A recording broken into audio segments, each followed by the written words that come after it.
નમસ્કાર અમેરિકા, આપ જોઈ રહ્યા છો ગુજરાત તકની વિશેષ રજૂઆત. આપની સાથે હું છું નીલમ ખારેચા. દેશ દુનિયાના તમામ મહત્વના સમાચાર પર નજર કરીશું, પરંતુ સૌથી પહેલા નજર કરીએ મુખ્ય સમાચાર પર. અબુધાબીમાં હિન્દુત્વનો ડંકો, પ્રથમ હિન્દુ મંદિરનું પીએમ મોદી દ્વારા કરાયું ઉદ્ઘાટન.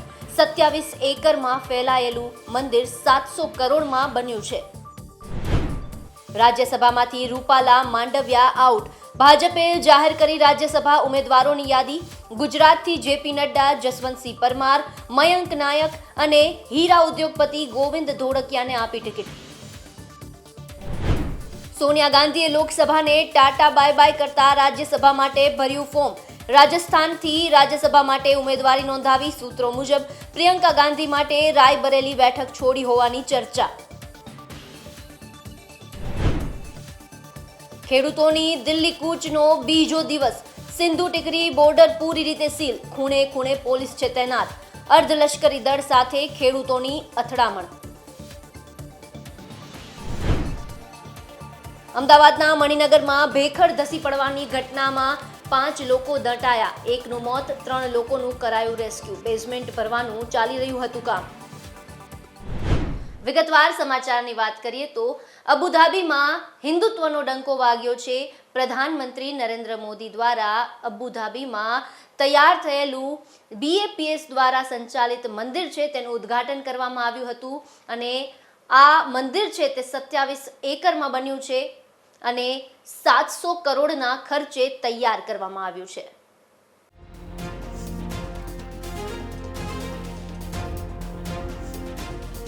વડાપ્રધાન નરેન્દ્ર મોદી યુએઈના 2 દિવસીય પ્રવાસમાં બીજા દિવસે અબુધાબીમાં 27 એકરમાં ફેલાયેલા પ્રથમ હિન્દુ મંદિરનું લોકાર્પણ કર્યું હતું. પીએમ મોદીએ મંદિરમાં સ્થિત મૂર્તિઓની પૂજા કરી હતી. આ મંદિરનું નિર્માણ બોચાસણવાસી શ્રી અક્ષર પુરુષોત્તમ સ્વામિનારાયણ સંસ્થા એટલે કે BAPS દ્વારા કરવામાં આવ્યું છે. આ મંદિર 700 કરોડ રૂપિયાના ખર્ચે તૈયાર કરાયું છે. અબુધાબીનું BAPS સ્વામિનારાયણ મંદિર 108 ફૂટ ઊંચું, 262 ફૂટ લાંબુ અને 180 ફૂટ પહોળું છે. મંદિરના નિર્માણમાં માત્ર ચૂનાના પથ્થર અને આરસનો ઉપયોગ કરવામાં આવ્યો છે. કહેવામાં આવી રહ્યું છે કે મંદિરના નિર્માણ માટે 700 કન્ટેનરમાં 20,000 ટનથી વધુ પથ્થરો અને માર્બલ અબુધાબી લાવવામાં આવ્યા હતા. ઓગસ્ટ 2015માં યુએઈ સરકારે અબુધાબીમાં મંદિર બનાવવા માટે 123.5 એકર જમીન ભેટમાં આપી હતી. આ પછી 2019માં મંદિર માટે વધારાની ઓગસ્ટ 2015માં યુએઈ સરકારે અબુધાબીમાં મંદિર બનાવવા માટે 12.5 એકર જમીન ભેટમાં આપી હતી અને ત્યારબાદ 2019માં મંદિર માટે વધારાની 13.5 એકર જમીન આપવામાં આવી. આ રીતે એકંદરે આ મંદિર સંકુલ 27 એકર જમીનમાં બનેલું છે. પીએમ મોદીએ યુએઈમાં હિન્દુ મંદિરના નિર્માણમાં વપરાયેલા પથ્થર પર વસુધૈવ કુટુંબકમ લખાવ્યું. મહત્વનું છે કે પીએમ મોદી 13 જાન્યુઆરીએ દુબઈ પહોંચ્યા હતા. અહીં તેઓ રાષ્ટ્રપતિ ઝાયદ અલ નાહયાનને મળ્યા હતા. આ દરમિયાન બંને વચ્ચે દ્વિપક્ષીય વાતચીત થઈ હતી, બેઠક થઈ હતી.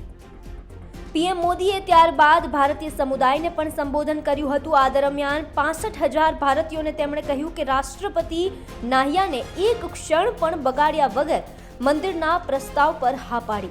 તેમણે મને ત્યાં સુધી કહ્યું કે હું મંદિર માટે જ્યાં પણ રેખા ખેંચીશ તેઓ મને તે જમીન આપી દેશે.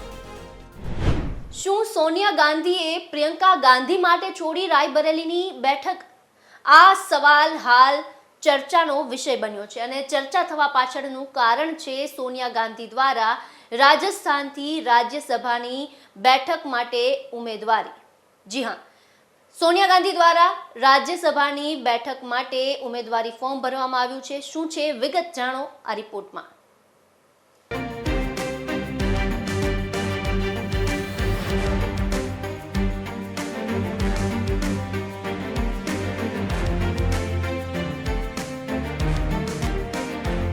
સોનિયા ગાંધીની 25 વર્ષીય સંસદીય સફર હવે નવો વળાંક લેવા જઈ રહી છે.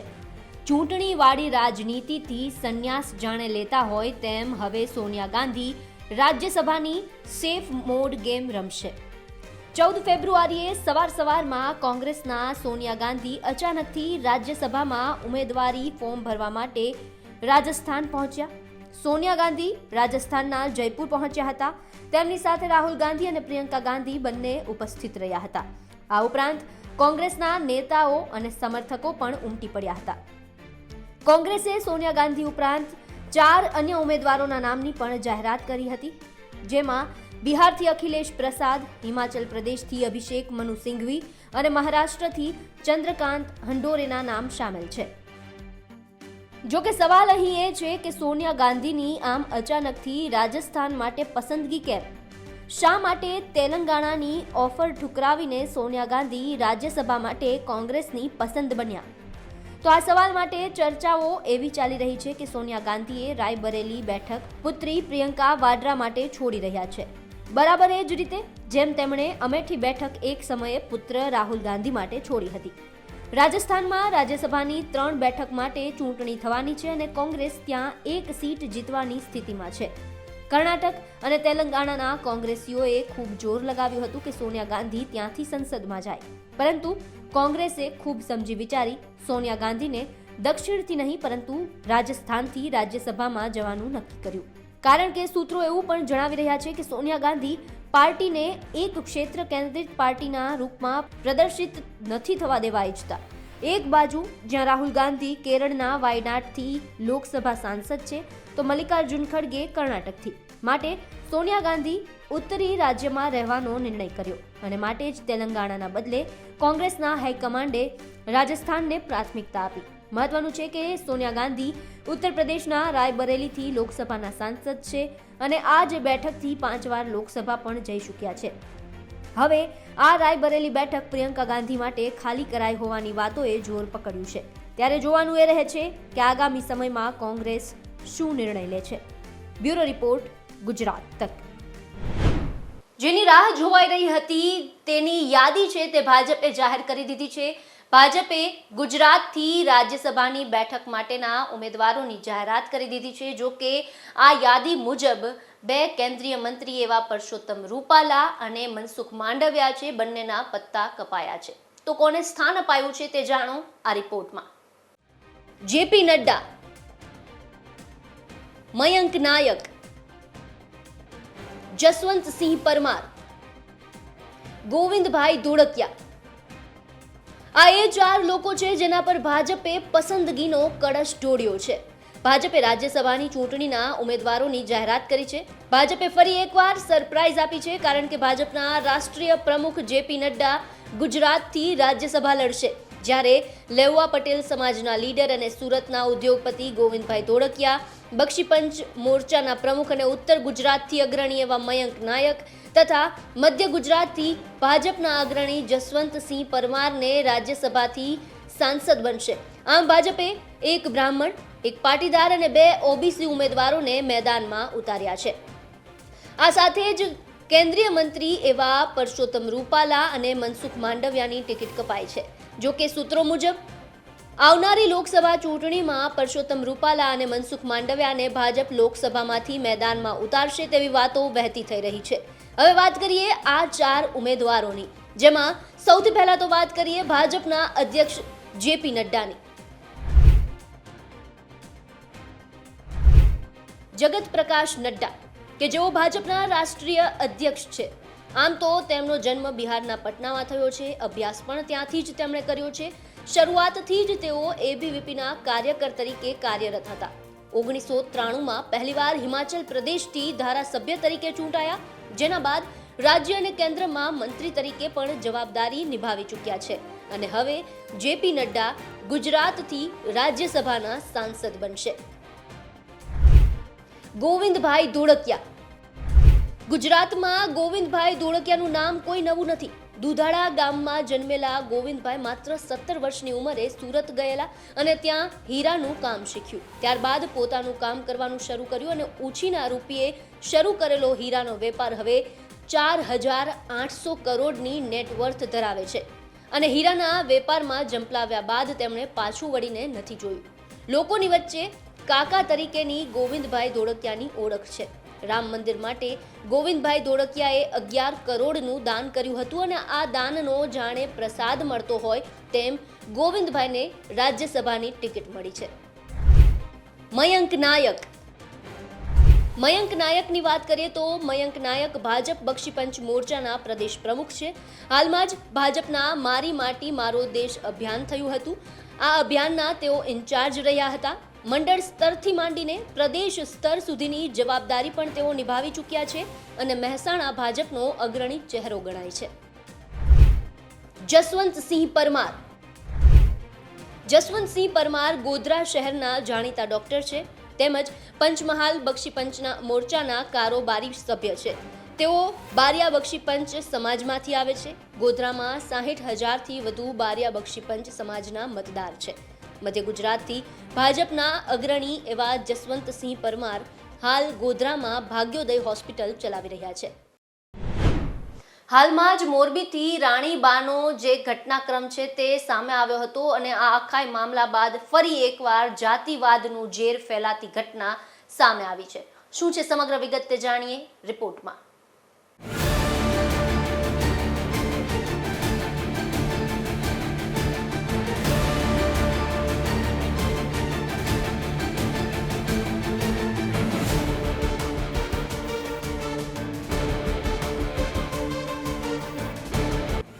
રાજ્યમાં અત્યારે પૂરજોશમાં લગ્ન સિઝન ચાલી રહી છે. ઠેર ઠેર લગ્નની શરણાઈઓ વાગી રહી છે. ત્યારે આ બધાની વચ્ચે પાટનગર ગાંધીનગરમાંથી એક આઘાતજનક ઘટના સામે આવી. ચડાસણા ગામમાં એક એવી ઘટના સામે આવી જેણે અનેક સવાલ ઊભા કર્યા છે. ચડાસણા ગામમાં બાકી શહેરોની જેમ લગ્નની ધૂમ હતી. એક વરઘોડો ગામમાંથી પસાર થઈ રહ્યો હતો. ત્યાં કેટલાક માથાભારે લોકોએ વરરાજાનો વરઘોડો અટકાવ્યો. બસ વાંક ખાલી એટલો હતો કે વરઘોડો દલિત પરિવારનો હતો. આખી એ ઘટનાનો એક વિડીયો પણ સામે આવ્યો છે.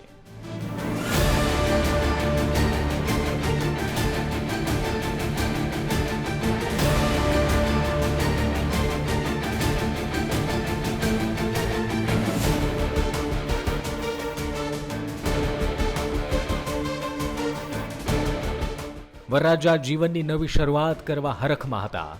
પરિવાર પણ ખુશીઓ મનાવી રહ્યો હતો, પણ દલિત પરિવારની આ મજા કેટલાક આવારા તત્વોને આંખમાં કણાની જેમ ખૂંચી રહી હતી. હદ તો ત્યારે થઈ જ્યારે માથાભારે વ્યક્તિએ સીધો વરરાજા પર હુમલો કરી દીધો.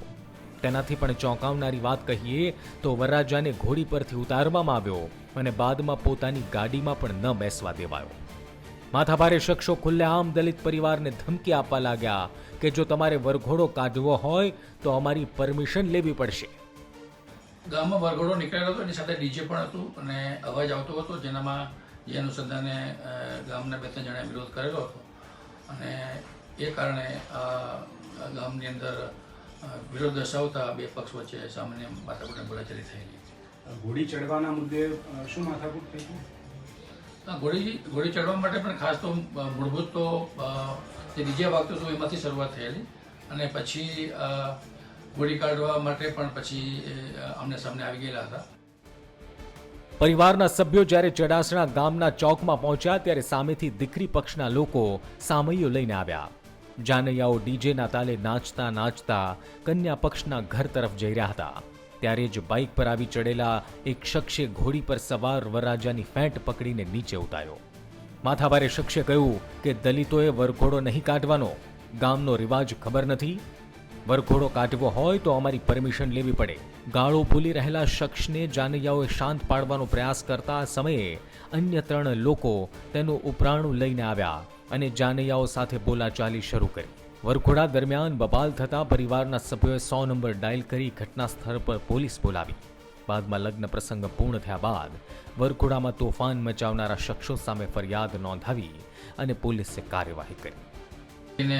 સામે પક્ષવાળાએ ફરિયાદ આપતા ફરિયાદ જાહેર થયેલી છે અને જે લોકોના નામ આપેલા હતા એ લોકોને તુરંત જ પોલીસે રાઉન્ડ અપ કરી લીધા છે. આમાં સૌ શાંતિ છે. જેની ઘરે લગ્ન હતા એ પણ ગામમાં રહેતા નથી અને જે લોકો જાણીને આવ્યા તે પણ આ ગામના નથી, જેથી કરીને ગામની અંદર હાલ ખૂબ શાંતિ છે. કોઈ જાતની પ્રત્યાઘાત પડેલ નથી. રોજબેરોજ થતી આ ઘટનાઓ અનેક સવાલ પેદા કરે છે કે દલિત પરિવારો પર અત્યાચારની ઘટના ક્યારે અટકશે? શું દલિત પરિવારને પ્રસંગ મનાવવાનો અધિકાર નથી? કોણ છે જે જાતિવાદનું ઝેર ફેલાવે છે? શું સરકાર દાખલારૂપ કાર્યવાહી ના કરી શકે? ગાંધીનગરથી દુર્ગેશ મહેતાનો રિપોર્ટ, ગુજરાત.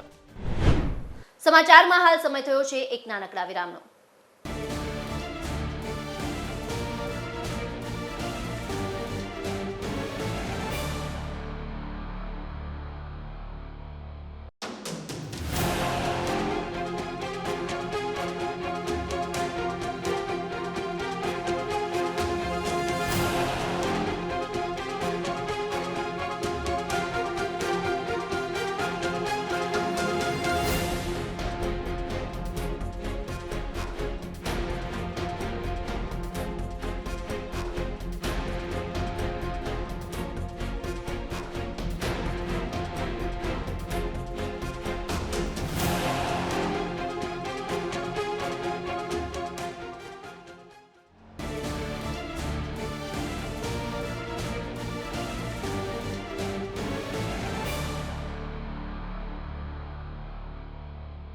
ચાર સેકન્ડમાં 4 લાખ લઈને રફુ ચક્કર. આ કળિયુગના સમયમાં દરેકને ઝડપથી કમાઈ લેવાની લાય હોય છે અને તેના ચક્કરમાં કોઈ પણ પ્રકારનો ગુનો આચરતા પહેલા લોકો વિચારતા પણ નથી. આવી જ ઘટના સામે આવી છે સુરતથી, કે જ્યાં લૂંટારુઓ છે તે 4 સેકન્ડમાં જ 4 લાખથી વધુની રોકડ લૂંટીને ફરાર થઈ ગયા. શું છે સમગ્ર વિગત જાણો રિપોર્ટમાં. સુરત બની રહ્યું છે ક્રાઇમ સિટી. બુકાની ધારી 4.5 લાખ લૂંટીને ફરાર. સુરત પોલીસે કર્યો લૂંટારૂ ગેંગનો પર્દાફાશ. સિલ્ક સિટી અને ડાયમંડ સિટી તરીકે જાણીતું સુરત હવે જાણે ક્રાઇમ સિટી બની રહ્યું છે. ફરી એકવાર બેફામ બનેલા લૂંટારુઓએ આંગણિયા પેઢીના કર્મચારીને નિશાન બનાવ્યો. સુરતના ઉમરા પોલીસ સ્ટેશન વિસ્તારમાં આવેલ વીઆર મોલ સામેની એક ફોર્ચ્યુનર કારના ડ્રાઈવરના હાથથી 4.40 લાખ રોકડની થેલી અજાણ્યા લૂંટારુઓ લૂંટીને ફરાર થઈ ગયા. લૂંટની આ ઘટના નજીકમાં લાગેલા સીસીટીવીમાં કેદ પણ થઈ હતી. સીસીટીવીમાં કેદ થયેલા આ દ્રશ્યો આપ જોઈ શકો છો. રસ્તા પર એક ફોર્ચ્યુનર કાર ઊભી છે અને એક માણસ રોકડ ભરેલી થેલી લઈને જતો દેખાઈ રહ્યો છે. એ જ સમયે બાઇક પર સવાર થઈને આવેલા 2 લોકો લૂંટ લગાવી ફરાર થઈ જાય છે. લૂંટની આ ઘટના માત્ર 4 સેકન્ડમાં જ બને છે. લૂંટારુઓનો ભોગ બનેલા ફોર્ચ્યુનર કારનો ડ્રાઈવર લૂંટારુઓનો પીછો કરવા દોડ્યો પણ ખરા, પરંતુ લૂંટારુઓ ફરાર થઈ ગયા. આ બનાવને પગલે ઉમરા પોલીસ પણ તુરંત એક્ટિવ થઈ અને ગુનો નોંધી તપાસ હાથ ધરી. મહત્વનું છે કે મોરબીના સિરામિક વેપારી કામ અર્થે સુરત આવ્યા હતા અને ત્યારે ડ્રાઈવરને વીઆર મોલ લઈ ગયા હતા. આ દરમિયાન તેના શેઠને પેમેન્ટ માટે ફોન આવતા ડ્રાઈવરને ભવાનીવાડ ખાતે KS પટેલ આંગડિયા પેઢી મોકલાયો હતો. મેટ્રોની કામગીરીને કારણે ટ્રાફિક હશે તેમ વિચારી ડ્રાઈવર તેની ફોર્ચ્યુનર કાર લઈને SVNIT સર્કલ પાસે મૂકીને ગયો. રિક્ષામાં જઈને રોકડા 4.40 લાખ લઈને પરત આવ્યો અને SVNIT પાસેથી કાર લઈને મોલ જતા જંકશન પાસે ચા પીવા રોકાયો હતો. ત્યારે આગળની સીટ પર મૂકેલા પૈસા પાછળ ડિક્કીમાં આવેલી બેગમાં મૂકવા જતા તેના હાથમાંથી જ 2 બાઇક ઉપર આવેલા અજાણ્યા શખ્સોએ આ બેગને ખેંચીને ભાગ્યા હતા. પોલીસે ગુનો નોંધી 3 લોકોની ધરપકડ કરી છે.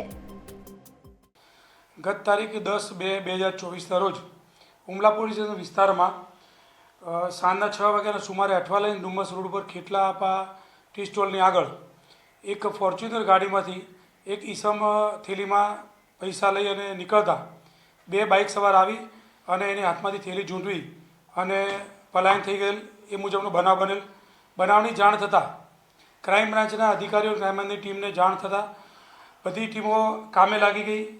આના આધારે અમે ખાનગી બાતમી મળી અમને કે સાયણ મુકામે બરફની ફેક્ટરીની આજુબાજુ આરોપીઓ છુપાયેલા છે, જે હકીકતના આધારે ક્રાઇમની ટીમ ત્યાં જઈ આ આરોપીઓની ધરપકડ કરતાં 3 આરોપી મળી આવેલ. જેમાં 3 આરોપીઓમાં એક શરીફ ખાન, કનુભાઈ અને પ્રફુલ્લ, આ 3 આરોપી મળી આવેલ. જેમની અત્રે લાવીને પૂછપરછ કરતાં આ આરોપીઓ છારા ગેંગના આરોપીઓ હોય એવી હકીકત ખુલી. છારા ગેંગના આરોપીઓનું કામ મોબાઈલ સ્નેચિંગ, કોઈપણ આંગળીયા પેઢીમાંથી નીકળતા ઈસમો પાસેથી થેલી ઝૂંટવી લેવાનું આ લોકોનું એમઓ કામ કરે છે. જેમાં પ્રફુલ્લ જે છે એ ગારાંગે જે છારા છે જેના વિરુદ્ધમાં અગાઉ 12 ગુના નોંધાયેલા છે. જે કનુ છે આરોપી સોલંકી એના વિરુદ્ધમાં 3 ગુના નોંધાયેલા છે.